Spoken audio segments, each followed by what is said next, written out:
చీకటి మలుపుల్లో చిరుదీపాలు రెండవ భాగం.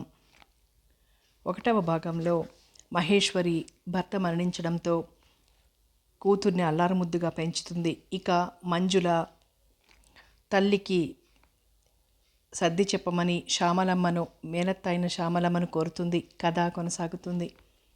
భగవంతుడు పచ్చని చెట్టులో మోడునెందుకు కల్పించాడో, నల్లని మేఘంలో మెరుపుని ఎందుకు సృష్టించాడో ఇప్పుడు నాకు బాగా అర్థమవుతోంది. మనిషి జీవితానికి ప్రతీక ఈ ప్రకృతి. సుఖదుఖాలు, ఆశ నిరాశలు మానవ జీవితాన్ని వెలుగునీడల్లా పెనవేసుకుని ఉంటాయి, లేదా వాని చుట్టూ జీవితం అల్లుకొని ఉంటుంది. ఏమైనా అనుక్షణం భ్రమించే ఈ విశాల వలయాకార ప్రపంచంలా క్షణక్షణం రంగులు మార్చుకునే ఈ అనంత సుందర ప్రకృతిలా మనిషి జీవితము నిలకడలేనిది, స్థిర స్వరూపం లేనిది. గాలి మలయపవనము, జంఝామారుతము తానే అయినట్లుగా జీవితము ఆనంద మధురము, దుఃఖ బంధురము అయినా ఇది తెలిసిన దుఃఖించటము, సంతోషించటము మర్చిపోలేడు మనిషి. బహుశా ఇది జీవిత న్యాయము, జీవిత సహజము కాబోలు. ప్రకృతి పూలతో నవ్వినట్లు, వడగళ్లతో ఏడ్చినట్లు. శంకర్తో పరిచయానికి ముందు మా పరిస్థితులు చాలా అధ్వాన్నంగా ఉండేవి. బ్రతకలేని బడిపంతులు మా నాన్న. తాను బ్రతుకుతూ మమ్మల్ని బ్రతికిస్తూ ఉండేవాడు. కానీ బ్రతకటం అన్నదానికి నిర్వచనమిస్తే తాను చస్తూ మమ్మల్ని చంపుతా ఉండేవాడు. అయితే చిత్రం ఏమిటంటే మేము బ్రతికే ఉన్నాం, బ్రతుకుతూనూ ఉన్నాం. ఈ చిత్ర విచిత్రాలకు బాధ్యుడు మా నాన్న అన్నా నేను ఒప్పుకోను. ఎందుకంటే ఆయన మా చావు కోసం చేసిందేమీ లేదు, బ్రతుకు కోసం చేయంది లేదు. ఆయన జీవన విధానం, ఆయన నుదుట విధాత లిఖితం అది. దానికి ఆయన మాత్రం ఏం చేస్తారు? నాన్న రిటైర్ అయ్యారు. ఈ పవిత్ర భారతావనిలో ఉద్యోగి మరణించగానే పెన్షన్ ప్రారంభం కాదు, ప్రారంభం కాకముందే అధికారులకు మరణించాడని తెలుస్తుంది. సామాన్య మానవునికి అర్థం కాని ఈ లింకుతో రిటైర్డ్ ఎంప్లాయీ పెన్షన్ అంటే ఏమిటో అనుభవపూర్వకంగా తెలుసుకోకుండానే జీవనయాత్ర చాలిస్తాడు. నాన్న రిటైర్ అయ్యాక మేముంటున్న తాతల నాటి ఇల్లు అద్దెకిచ్చి మేము మరో చిన్న ఇంట్లోకి మారాం. మా ఇంటికి వచ్చే అద్దెలో మేముంటున్న ఇంటికి అద్దె పోను మిగిలిందే మా జీవనాధారం. సవతి తల్లి అన్న నాలోని భావం పిన్నిలో దుర్గుణాలను ఊహించేదో, లేక సవతి కూతురు అన్న ఆమెలోని భావం నా ఎడల సహజమై స్త్రీతత్వపు మమతను హరించివేసిందో చెప్పలేను గాని నా ఎడల ఆమె నిరాసక్తిగానే ప్రవర్తించేది. ఆమె ఎడల నాకు ద్వేషం లేకపోయినా కన్నతల్లిని చూసిన అనుభూతి కలిగేది కాదు. పైకి చెప్పకూడదు కానీ సొంత కన్న తల్లి బిడ్డలు కానీ ఏ ఇరువురి మధ్య మాత్రం ఆ సహజమైన మమతానురాగాల అనుబంధం ఉంటుంది. ఇది అతి సహజమైందే. పిన్నికి పిన్ని పిల్లలు ఉమారమలకు మధ్య, పిన్నికి నాకు మధ్య ఉన్న తేడా ఆ విషయాన్ని స్పష్టపరిచేది. నాన్న బడిపంతులే అయినా, బ్రతుకు బరువే అయినా నన్ను స్కూల్ ఫైనల్ వరకు చదివించారు. రిటైర్ అయ్యాక ఆయన మొదలుపెట్టిన ట్యూషన్లన్నీ ఆ తర్వాత ఆయన అనారోగ్యంతో ఒక్కొక్కటే వదులుకుంటుంటే వాటిని నేను అందుకోసాగాను. వానిలో మా ఇంట్లో అద్దెకుంటున్న ఆదినారాయణరావు గారి అబ్బాయి రాముదొకటి. అన్ని ట్యూషన్లలోకి నాకు మరీ నచ్చింది అదే. ఎందుకంటే రాము అక్క శ్యామలకు నాకు మంచి స్నేహం. అంతస్తులు కానీ ఆర్థిక తారతమ్యాలు కానీ మా స్నేహానికి అడ్డు రాలేదు. కాలేజీలో చదువుకుంటున్న చదువు ఆపేసిన నాతో ఎప్పటి స్నేహాన్ని కొనసాగించింది శ్యాము. వాళ్ళు మరో కొత్త ఇంట్లో ఉండగల స్తోమత గలవాళ్లే అయినా, మా ఇల్లు పాతకాలందే అయినా గాలి వెలుతురు బాగా వచ్చేదేగాక ఇంటి చుట్టూ పెద్ద కాంపౌండు, అడవిలాంటి తోట ఉండి మంచి సౌకర్యంగా ఉన్నందున మా ఇంట్లో ఉండిపోయారు. పైగా శ్యామల పట్టుదల. శంకర్ను మొదటిసారిగా ఎప్పుడు చూశానో గుర్తులేదు, కానీ అతనిగా గుర్తించిన రోజు మాత్రం బాగా గుర్తుంది. అతను మనస్తత్వానికి అతి సహజమైన, అత్యంత సన్నిహితమైన సన్నివేశంలో అతడు పరిచయమయ్యాడు. ఆదినారాయణరావు గారి కుటుంబం మాకు బాగా తెలిసి ఉన్నందువల్ల, ముఖ్యంగా నాకు శ్యాముకు మధ్య స్నేహం ఉన్నందువల్ల శ్యాము ఇంటికి వెళ్ళడానికి, ఆలస్యంగా ఉండడానికి నాకు మా ఇంట్లో ఏ అభ్యంతరము ఉండేది కాదు. ఆ రోజు ట్యూషన్ అయిపోయినా శ్యాముతో మాట్లాడుకుంటూ కూర్చున్నాను. కనుచీకటి పడుతోంది. ఆ రోజు వాళ్ళ కాలేజీ ల్యాబ్లో జరిగిన విషయం చెబుతోంది శ్యాము. లెక్చరర్ కాలిన గాయాల గురించి చెబుతున్నారా? కాలుతున్న మనిషిని ఎలా పట్టుకోవాలో, ఎలా మంటలార్పడానికి ప్రయత్నించాలో, కాలిన గాయాలకు ఏ ప్రథమ చికిత్స చెయ్యాలో వివరిస్తున్నారు. అప్పుడు అందరికీ ఎవరైనా ఈ క్షణంలో కాలిన ఆర్పివేయగలమో అన్నంత టెన్షన్గా ఆసక్తిగా ఉంది. ఉన్నట్టుండి లెక్చరర్ అన్నారు, మీలో ఎవరైనా కాల్చుకుని చిన్న గాయం చేసుకోగలరా? చాలా చిన్న గాయం, చిన్న బొబ్బ అయినా సరే. దాన్ని ప్రథమ చికిత్స గురించి ప్రాక్టికల్గా తెలుసుకుందాం. అంతే. ఎవరికి వాళ్ళు తేలికుట్టిన దొంగల్లా మౌనం దాల్చారు. అఫ్కోర్స్ నేను అంతేననుకో, పక్కున నవ్వింది శ్యాము. నేను నవ్వాను. మీ తోటి విద్యార్థుల కోసం ఇంత చిన్న రిస్క్ తీసుకోలేరా? అయినప్పుడు మీరు ఇతరులు మంటల్లో కాలుతున్నా ఏం చేయగలరు? ప్రశ్నించారు లెక్చరర్. అయినా నాకు తెలియక అడుగుతాను. కాలుతున్న మనిషి దగ్గరికి వెళ్లేందుకే ఎవ్వరు ముందుకు రారు. ఇక పట్టుకుని ఆర్పే సాహసం ఎవరు చేస్తారు? అడిగింది శ్యాము. నిజమే. ఎంతటి ఆత్మీయులైనా ఎదుటివారి ప్రాణం కంటే తన ప్రాణం మీద తీపెక్కువ మనిషికి. ఇలా అంటున్నాను నేను. ఇంతలో బయట నుండి పెద్దగా గోల వినిపించింది. ఆ వీధిలో 2-3 తాగుబోతులున్నారు. వాళ్ళు తరచుగా తాగి బజార్న పడి గొడవ చేయడం మామూలే. అలాంటిదే కాబోలని మేము నిమ్మకు నీరెత్తినట్టు మా సంభాషణ కొనసాగించాం. కానీ అంతకంతకు గొడవ అధికమైంది. ఇంతలో రాము వగరుస్తూ వచ్చి చెప్పాడు, అక్క, గోవిందు కాలిపోతోందే. గోవిందు శ్యామల వాళ్ళ ఎదురింట్లోని రెండో కోడలు. ఇద్దరం బయటికి పరిగెత్తుకొచ్చాం. ఎదురిల్లు మూసి ఉంది. లోపల గడియ పెట్టినట్లుంది. వాకిలి సందుల గుండా కిటికీల గుండా పొగొస్తోంది. లోనుండి భయంకరంగా కేకలు వినిపిస్తున్నాయి. 4-5 మగవాళ్ళు తలుపులు పగలగొట్టడానికి ప్రయత్నిస్తున్నారు. బయట ఆడవాళ్ళు, పిల్లలు గుండెలు పగిలేలా ఏడుస్తున్నారు. చూస్తుండగానే తలుపులు భళ్ళున బద్దలైనాయి. మంటల కుప్పల గోవిందు భీకరంగా అరుస్తూ బయటికి పరిగెత్తుకొచ్చింది. ఇంటి ముందు గుమ్మిగూడిన జనమంతా భయపడి చెల్లా చెదరై దూరంగా పారిపోయారు. బాధతో ఎవరినైనా ఆసరా దొరికించుకొని ఊరట పొందాలని కాబోలు గోవిందు మనుషుల వైపు ఆర్తిగా పరిగెత్తుకొస్తోంది. అందరూ భయంతో ఆమెను తప్పించుకునేందుకు పక్కకు పరిగెత్తుతున్నారు. ఇంతలో ఓ నల్లటి యువకుడు గోవిందు దగ్గరకు పరిగెత్తుకొచ్చి ఆమెను హఠాత్తుగా కిందకు పడదోశాడు. బంతిలా మట్టిలో దొర్లించసాగాడు. దొర్లిస్తూనే దుప్పటి అని కేకలు వేసాగాడు. ఎవరో పక్కింట్లోంచి దుప్పటి తెచ్చి అతని వైపు పడేశారు. ఇంతలో ఎవరో బిందెతో నీళ్లు తెచ్చారు. గోవిందు మీద పోసి మంటలార్పాలని కాబోలు.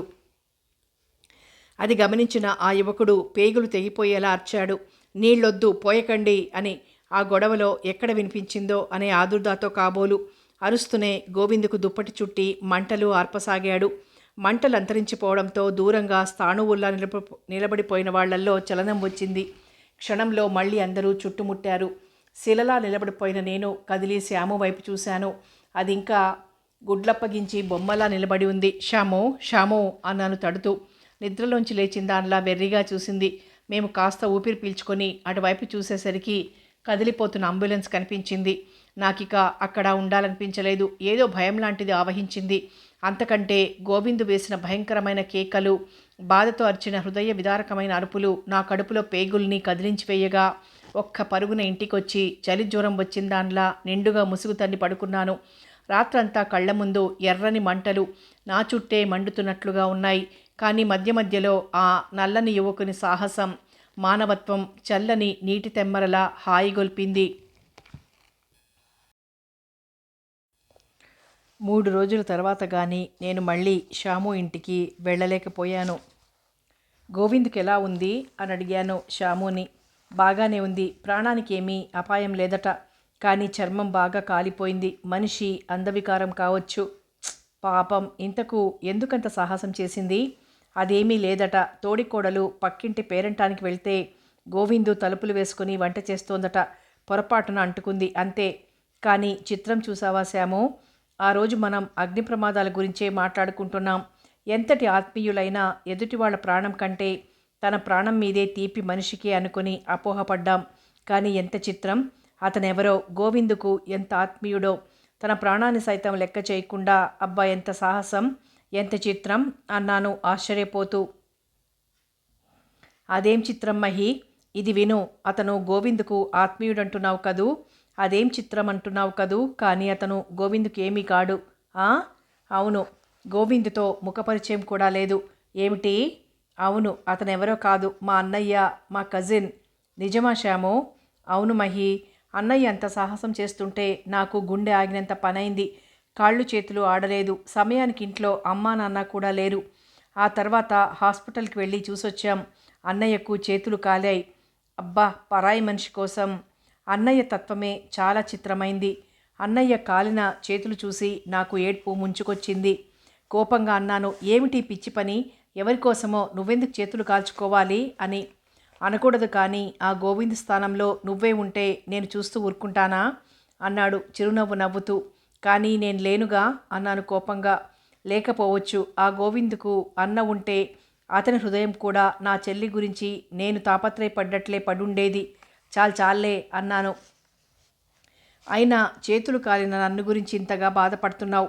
ఒళ్ళంతా కాలిన గోవిందు గురించి ఆలోచించవేం? ఇంత స్వార్థం పనికిరాదమ్మాయి అన్నాడు.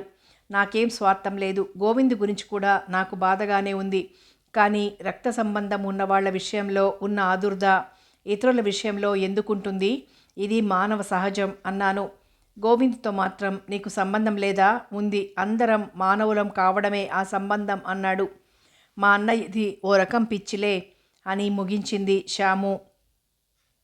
శ్యాము అన్నట్లు అతన్ని పిచ్చివాడనుకోలేదు నేను.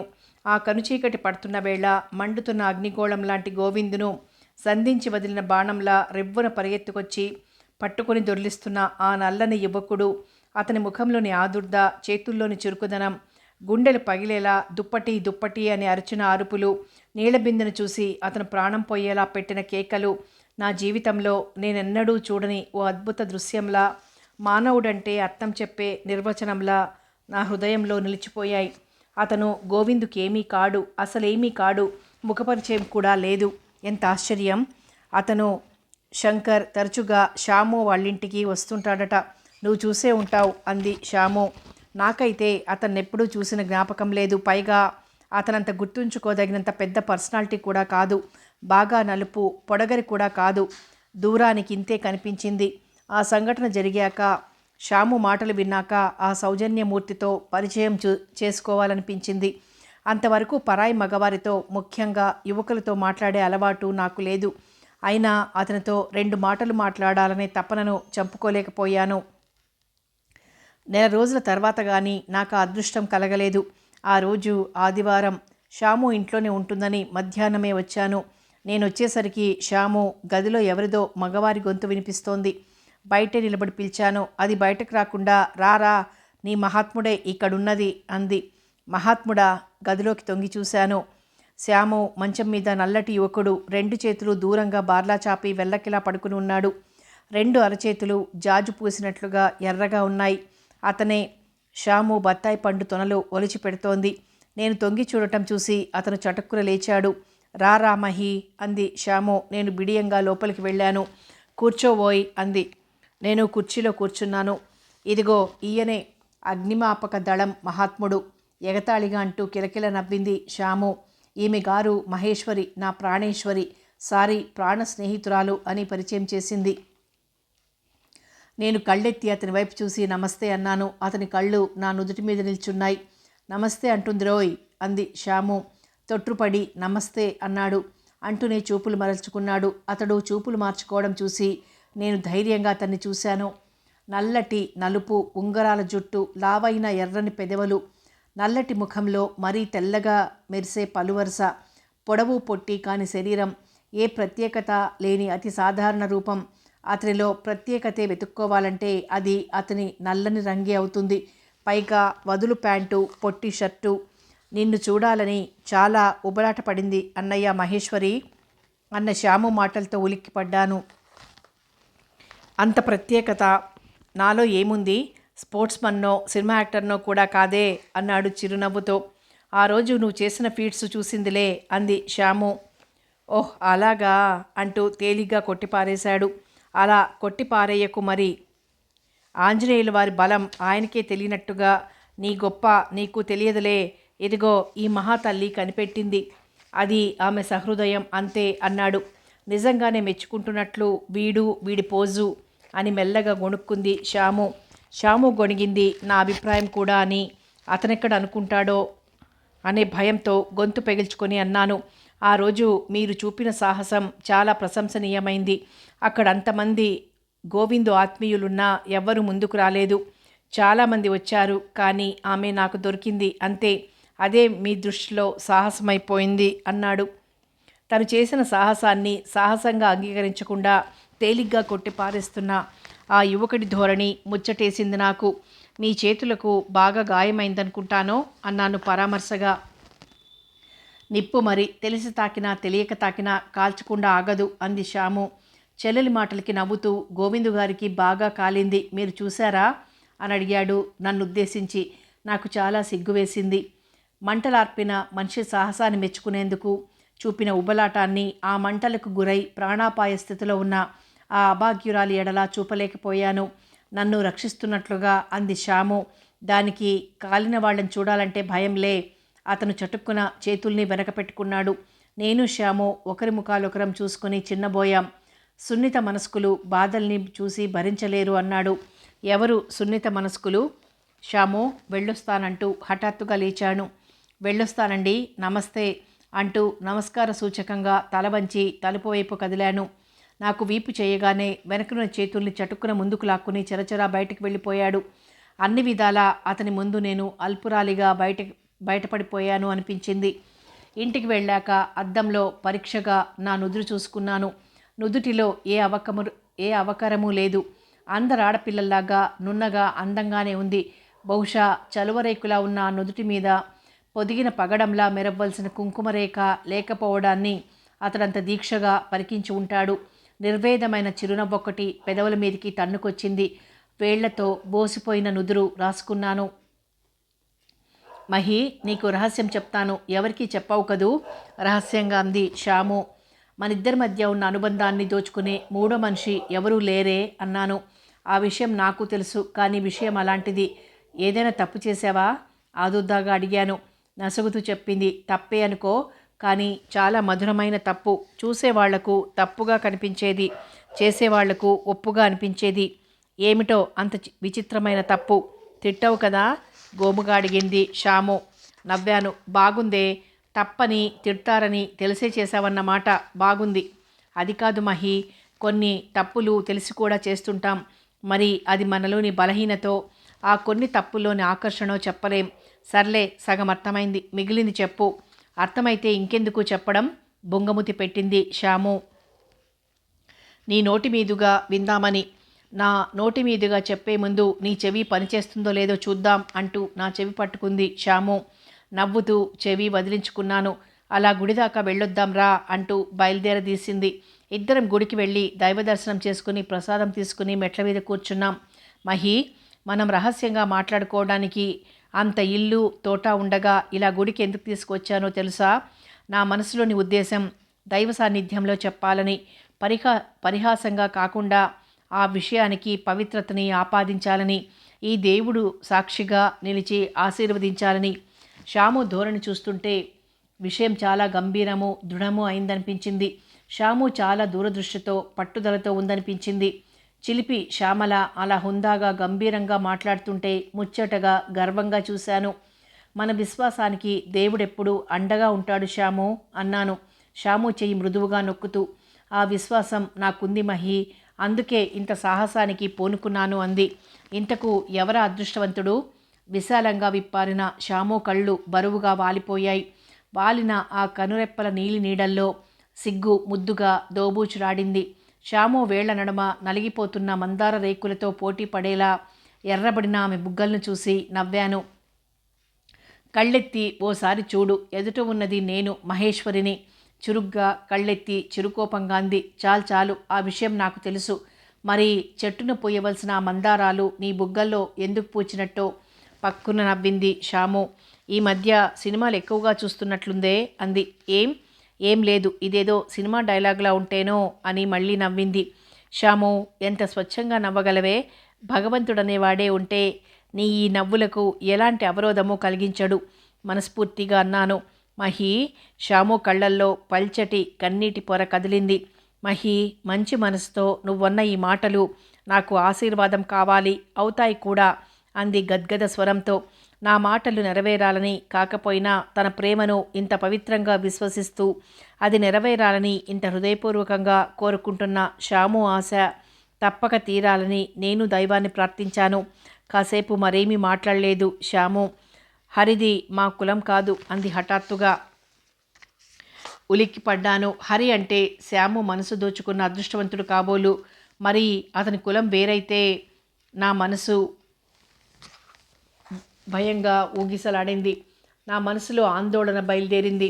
ఆదినారాయణరావు గారి కుటుంబం సత్సంప్రదాయాలతో, ఆచారాలతో, నిత్య పూజాధికాలతో పవిత్రంగా విలసిల్లే సద్బ్రాహ్మణ కుటుంబం. ముఖ్యంగా ఆదినారాయణరావు గారు విద్యాధికులు, నాగరికులు అయిన కులతత్వంలో, సాంప్రదాయంలో నమ్మకము, పట్టింపు ఉన్న మనిషి. అలాంటి కుటుంబంలోని ఆడపిల్ల అన్య కులస్తుణ్ణి వివాహమాడటం సాధ్యమా? ఇది సంభవమేనా? శ్యాము దీన్ని ఆలోచించలేదా? ప్రేమ ఆకర్షించేదే అయినా అది నెరవేరడానికి మార్గాలు కూడా సుగమంగా ఉండాలి కదా.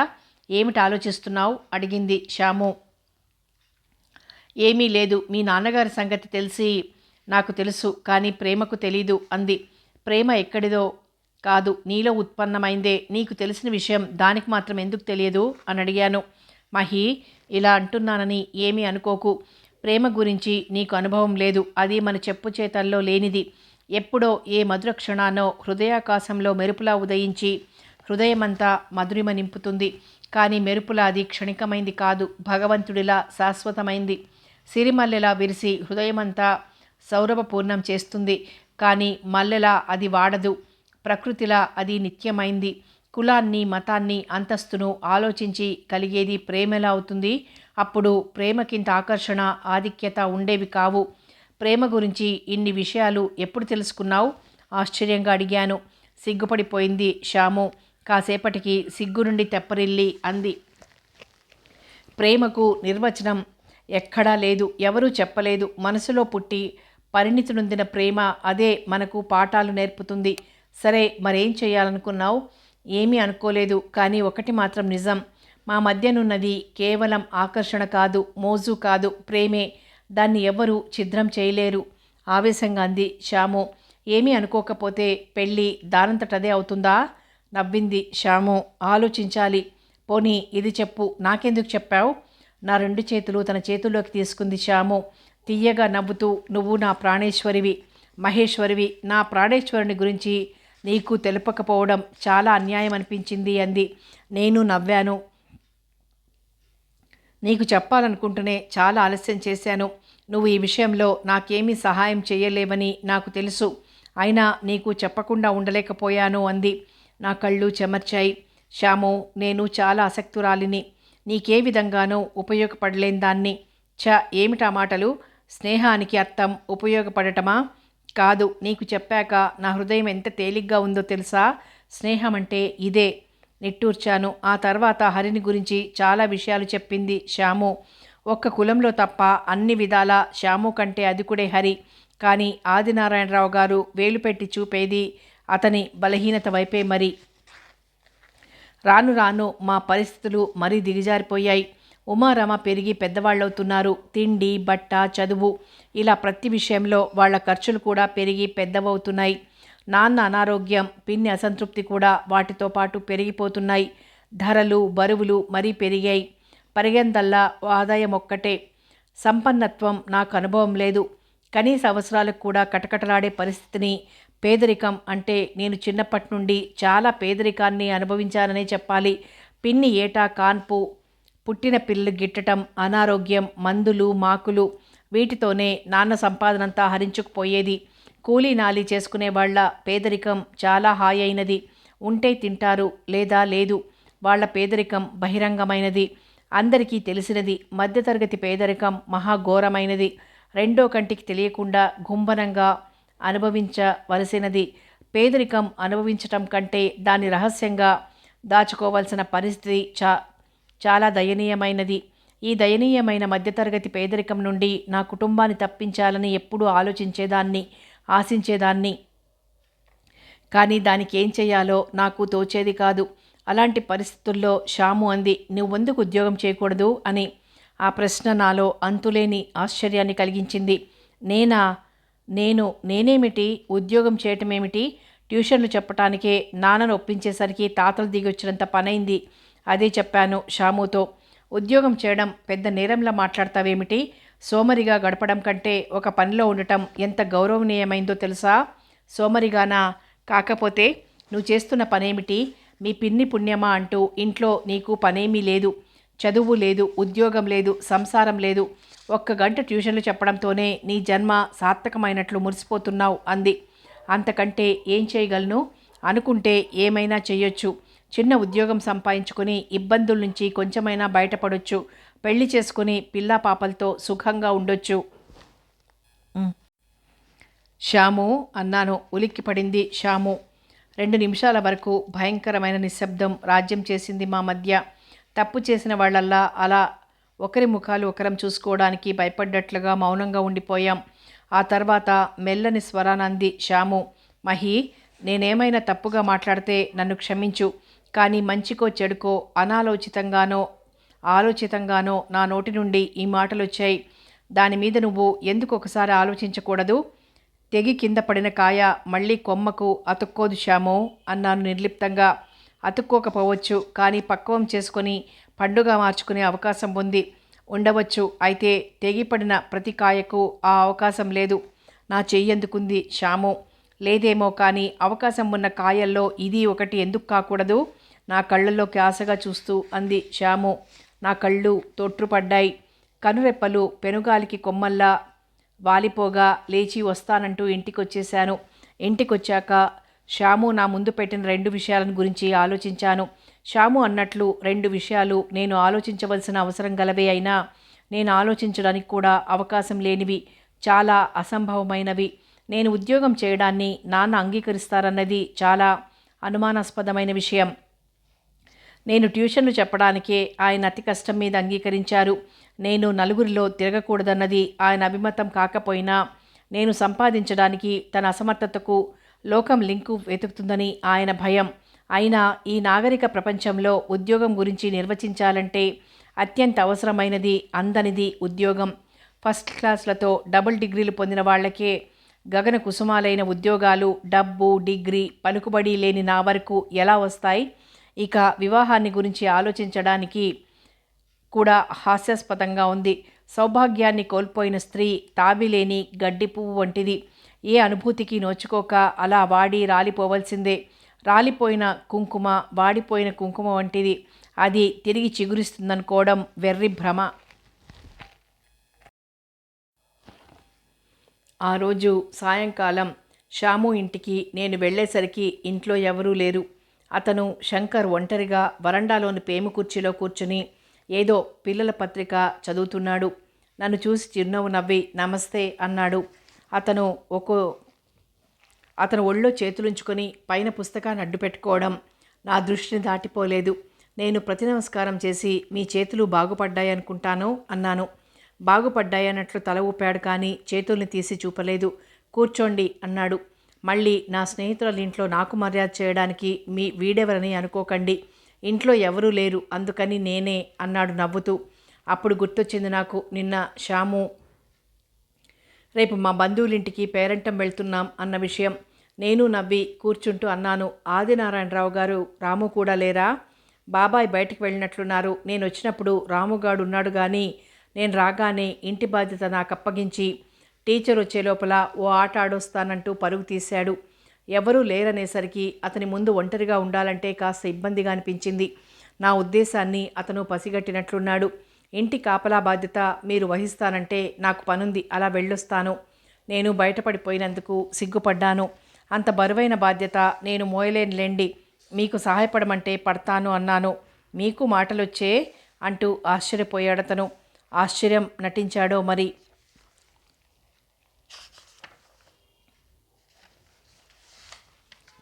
నాకు చిరుకోపం వచ్చింది. కాస్త రోషంగా అన్నాను, నా మాటలు మీరెప్పుడు వినలేదా? మాటలు వేరు, మాటల చాతుర్యం వేరు. మీరన్నది మాటల గురించే.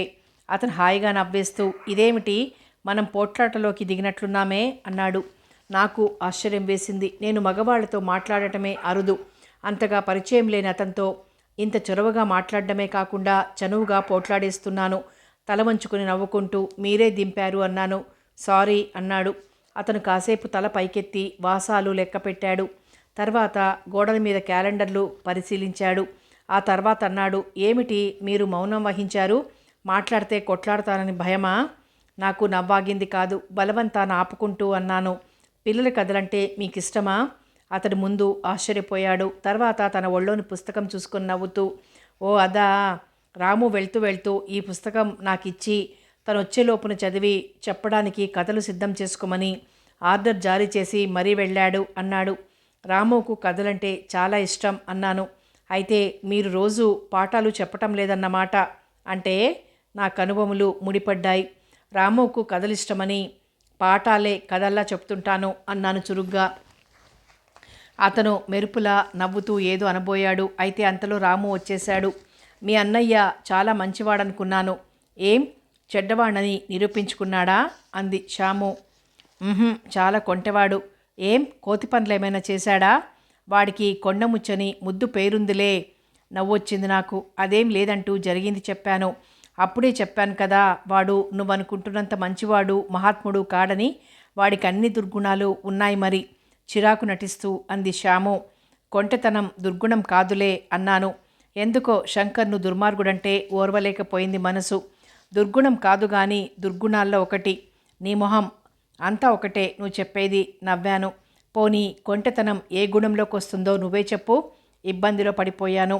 ఆలోచించాను కానీ ఏమీ తోచలేదు. విసుగ్గా అన్నాను. అయినా మీ అన్నయ్యకు ఏ గుణాలుంటే నాకెందుకు కానీ, నీ ప్రేమ కథ ఎంతవరకు వచ్చింది అది చెప్పు. మంచి రసకందాయంలో పడింది మా ఇద్దరి వరకు. నాన్న దగ్గరికి వచ్చేసరికి కందకంతో పడిపోతుందేమోనని భయంగా ఉంది అంది కులాసాగా నవ్వుతూ. ప్రేమకు రెక్కలుంటాయని విన్నానులే, అందువల్ల కందకంలో పడే ప్రమాదం లేదు అన్నాను నేను నవ్వుతూ. రెక్కలున్నాయో లేదో నాకైతే తెలియదు కానీ కళ్ళు మాత్రం లేవు. 100% గుడ్డిది. మరి తెలిసి ఆ గుడ్డిదాన్ని పట్టుకుని పాకులాడటం ఎందుకు అన్నాను. గుడ్డిదానికి ఉన్న ఏకాగ్రత సాటి లేనిది. అవును, సమర్థనాశక్తి గలది కూడా వ్యంగ్యంగా అన్నాను. కరెక్ట్, ఆ విషయమే మర్చిపోయాను. నా వ్యంగ్యాన్ని ఏమాత్రం లెక్క చేయకుండా నవ్వేస్తూ అంది Shyam. Correct, love is blind అని గొణుక్కున్నాను. మా దగ్గర బంధువుల ఇంట్లో సత్యనారాయణ వ్రతానికి వెళ్ళొస్తూ సిటీ బస్ కోసం నిలబడ్డాను. దూరంగా కిక్కిరిసిన ఒక బస్లోకి ఎక్కుతూ శంకర్ కనిపించాడు. ఎక్కుతున్న అతని దృష్టి అనుకోకుండా నా మీద పడింది. నేను చూపులు మార్చుకున్నాను. 2 క్షణాల తర్వాత ఓరగా అటు కేసు చూసి ఉలిక్కిపడ్డాను. చిత్రం, శంకర్ బస్సు దిగి నా వైపు వస్తూ కనిపించాడు. బాగుండదని చిరునవ్వు నవ్వాను. దగ్గరకొచ్చిన అతను కూడా నవ్వుతూ బాగున్నారా అని పలకరించాడు. అతను 2 చేతులు ప్యాంటు జేబులో పెట్టుకున్నాడు. నాకు నవ్వు కోపం కూడా వచ్చాయి. మీరు అడిగాను. నా డిక్షనరీలో బాగులేకపోవడం అన్నది లేదు అన్నాడు చిరునవ్వుతో. మీ డిక్షనరీ లాంటిదే నా దగ్గర ఉంది అన్నాను. శంకర్ పెద్దగా నవ్వాడు. నేను మౌనంగా చూస్తూ నిలబడ్డాను. నా మౌనం చూసి అతను నవ్వు ఆపేసి అన్నాడు, అన్నట్లు ఇప్పుడు మీకు క్షమార్పణ చెప్పుకుందామని బస్సు దిగొచ్చాను. ఆశ్చర్యంతో నా కనుబొమలు ముడిపడ్డాయి. నాకు క్షమార్పణ చెప్పటం ఎందుకు? అదే, నాకేదో దుర్గుణం అంటగట్టారట కదా మీరు. ఓ అదా, మీకు దుర్గుణం అంటగట్టింది నేను కాదు, మీ చెల్లెలు. పేరు నా చెల్లెలే పెట్టినా ఆ మూల పదార్థం ఏదో నాలోంచి వెలికి తీసింది మీరే కదా తాపీగా అన్నాడు శంకర్. నవ్వు ఆపుకుందామన్నా ఆగలేదు. ముఖం పక్కకు తిప్పుకొని నవ్వుతూ, మీకు బస్కు టైం అవుతున్నట్లుంది, మళ్ళీ సీటు దొరకదు అన్నాను.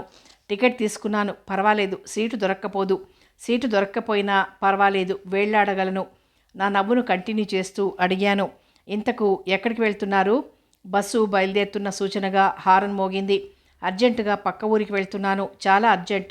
అందుకనే మీరు క్షమించానని అనకపోయినా వెళ్తున్నాను, మళ్ళీ కలుస్తానంటూనే బస్సు వైపు పరుగు తీశాడు.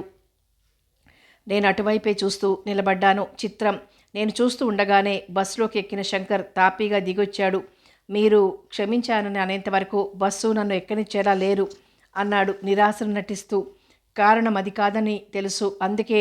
ఏం అర్జెంట్ అన్నారే, దిగొచ్చారేం అని అడిగాను. ఒక స్నేహితుడు అర్జెంటుగా ఊరికి వెళ్ళవలసిందట, సీట్లు లేవు. నా సీటు అతనికి ఇచ్చి దిగొచ్చాను అన్నాడు బస్సు వైపు చూస్తూ. మీకు అర్జెంట్ పనుందన్నారు. నా పని కంటే వాడి పని ఇంకా అర్జెంట్. స్నేహితుడికి సీట్ ఇవ్వడం కోసం తన అర్జెంట్ పనులను వదులుకున్న ఆ యువకుణ్ణి ఆశ్చర్యంగా చూస్తూ నిలబడ్డాను. అంతలో బస్సు కదిలి వచ్చి నెమ్మదిగా మా ముందు నుండి వెళ్ళసాగింది. కిటికీలోంచి ఓ మధ్య వయసు దాటిన వ్యక్తి తల బయటకు పెట్టి, మాస్టారు, మీరెవరో గాని మిమ్మల్ని దేవుడు చల్లగా చూడాలి. నేనిప్పుడు వెళ్ళకపోయి ఉంటే నా కూతురు పెళ్లి ఆగిపోయి ఉండేది అని గట్టిగా అంటూ ఉండగానే బస్సు స్పీడ్ అందుకొని వెళ్ళిపోయింది. అతడు ఇంకా ఏదో అంటున్నాడు కానీ వినిపించలేదు. అతను నమస్కార సూచకంగా జోడించిన చేతులు మాత్రం కనిపించాయి. నేను దిగ్భ్రమ చెందాను. తల తిప్పి శంకర్ వైపు చూశాను. అతను ఇబ్బందిగా ముఖం పెట్టి ఆపకుండా దిక్కులు చూస్తున్నాడు. తల గోక్కుంటూ, సారీ, అబద్ధాలు కూడా ఆడతానని మీకు తెలిసిపోయింది అంటూనే అక్కడి నుంచి పారిపోయాడు. ఈ వింత మనిషిని గురించి ఆశ్చర్యపోతుండగానే నాకు కావలసిన బస్సు కూడా వచ్చి వెళ్ళిపోయింది. మీ అన్నయ్య చాలా వింత మనిషే అన్నాను శ్యాముతో. ఏమైనా గారడి చేశాడా? వాడికి గారడి విద్య కూడా తెలుసులే అంది. జరిగిన విషయం చెప్పాను. నేను చెప్పానుగా, వాడికి వేపకాయంత వెర్రుంది. ఎప్పుడూ ఇలాంటి పిచ్చి పనులేవో చేస్తూ ఉంటాడు. అది పిచ్చి పనా? తెల్లబోయాను. కాక ముక్కు ముఖం తెలియని వాడి కోసం తన ముఖ్యమైన పనులు ఎవరైనా మానుకుంటారా? ముక్కు ముఖం తెలియని వాడే కావచ్చు, కానీ అవతల అతని కూతురు పెళ్లి ఆగిపోయి ఉండేది. మీ అన్నయ్య చేసిన సహాయం తక్కువదేమీ కాదు, అఫ్కోర్స్. కానీ అవతల వాడి కూతురు పెళ్ళే అని గ్యారంటీ ఏముంది? సీటు సంపాదించుకోవడానికో సాకు కావచ్చు కదా. అఫ్కోర్స్, కానీ అవతల అతని కూతురు పెళ్ళి కాదు అన్నది కూడా గ్యారంటీ కాదు కదా. ఇంతకీ ఏమంటావు? మా అన్నయ్య మంచివాడనని ఒప్పుకుంటున్నావన్నమాట. ఏమీ అనటం లేదు కానీ నీవేమిటి? నేను ఆయన్ని కొంటెవాడన్నాని చెప్పేశావట. బుద్ధి లేదు. ఉంది, అందుకే చెప్పలేదు. వాడే అన్నాడు మీ స్నేహితురాలికి నా మీద బాగా కోపం వచ్చింది అని. కొంటె పనులు చేస్తే కోపం రాదా అన్నాను. అంతే. చాలే ఉద్ధరించావు కోపంగా అన్నాను. ఉద్ధరించిన కోపగించుకునే దాన్ని నిన్నే చూస్తున్నాను. కథ కొనసాగుతుంది.